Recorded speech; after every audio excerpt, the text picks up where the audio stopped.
It's been 4 long years since Apple's last big update to the MacBook Pro lineup. But finally, in 2016, the year of doom and gloom, Apple has finally answered our prayers and delivered us the new MacBook Pro we've been waiting for. Or have they? Let's start off with the design. The new MacBook Pro takes a lot of inspiration from the MacBook range. It now comes in space grey, it's thinner and lighter, it has smaller bezels around the screen, and it features a lot less ports. The one thing you can't argue about though is how beautiful the new MacBook Pro is. Its thinner bezels around the screen and even the keyboard make the new MacBook Pro 23% smaller than the previous generation, which just makes it feel super sleek and easier than ever to carry about. Then there's that new, larger Force Touch trackpad.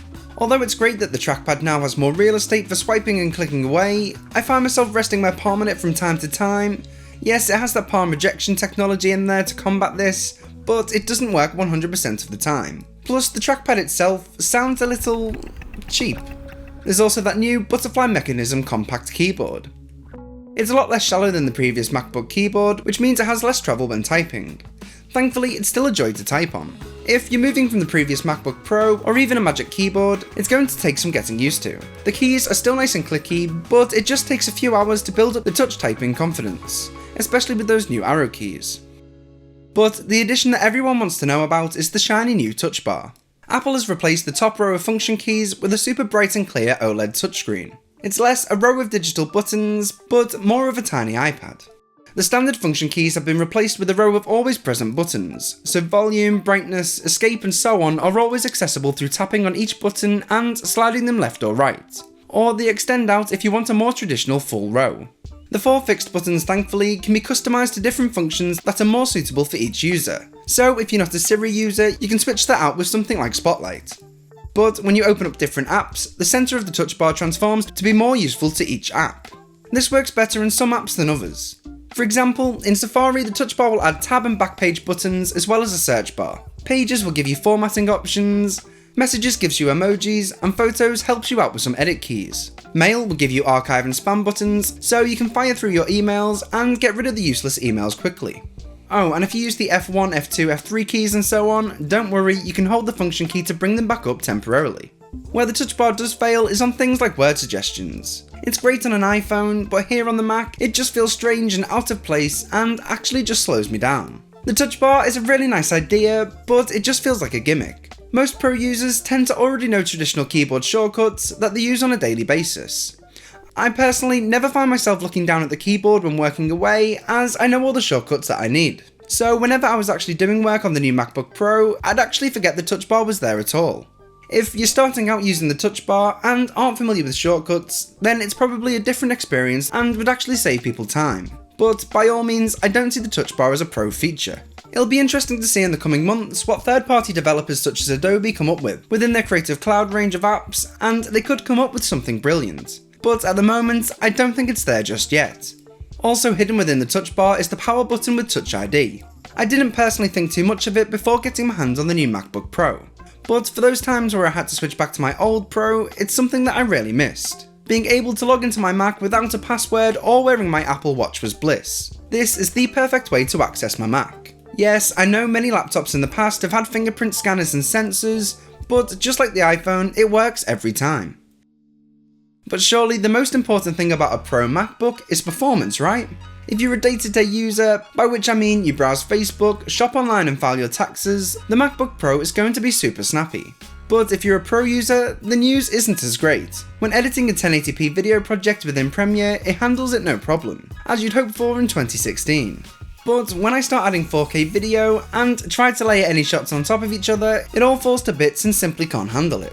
Even export times compared to my older MacBook Pro, which is also the entry model, aren't significantly faster. Geekbench scores clearly show that the new MacBook Pro is faster on the single-threaded side, but when it comes to multi-thread, it's actually a little bit slower. Users are reporting that Apple's own editor Final Cut Pro is handling 4K no problem. But if you're editing commercially, chances are you're not going to be using Final Cut Pro 10. And no one should have to change their workflow for the laptop. I've also noticed little glitches here and there, where the MacBook Pro will seem to freeze on certain apps, not allowing me to click on anything unless I swipe off the app and back again. Whether this is due to my hand resting on the larger trackpad, or it's a software bug that can be fixed down the road, it's not something that I want to see on my $1,700 laptop. Plus, limiting the MacBook Pro to just 16 gigs of RAM seems a little bit strange, as 32 gigs would have benefited a lot of people. The MacBook Pro boasts a 10-hour battery life. Of course, I never expect to see Apple's estimates in real life, but I'm getting around 6 to 8 hours depending on what I'm doing, which is about the same as my previous MacBook.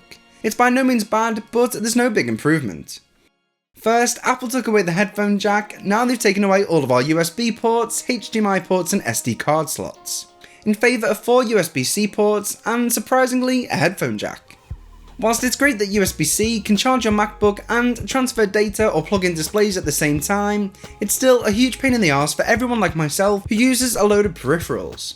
I know there's a growing number of native USB-C products out there, but it's still in the early days. There's absolutely no doubt that you're going to need some adapters and new cables. Thankfully, Apple have cut the prices of their dongles for a limited time, but it's still an extra cost that you're going to have to factor in before picking up the new MacBook Pro. Need to use an external hard drive? Probably going to need an adapter. Want to charge your iPhone? Yep, an adapter. Need to use an SD card? You get the point.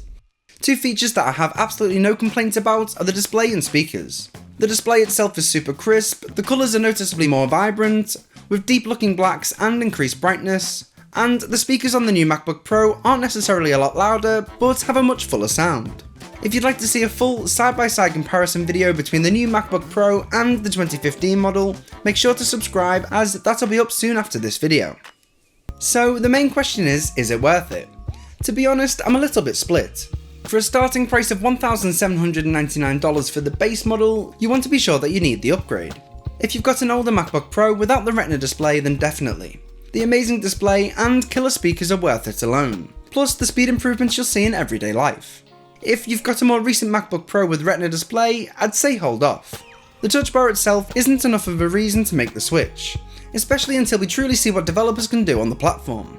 Apple's integrations are nice, but whether I actually use them is still a little bit hit and miss. Plus, I'm still kinda waiting for the novelty to wear off. There's not a massive increase in terms of performance from the 2015 MacBook Pro, which is where I'd really like Apple to concentrate on for their Pro lines of Macs. I may sound really harsh on the new MacBook Pro, but that's because I expect a lot of it. Despite its flaws, I do genuinely love this laptop. It is an upgrade over the previous model, it's quicker, sexier, has an amazing display and speakers, and still easily one of the best laptops Apple's ever made. But for now, I'm going to hold off on upgrading.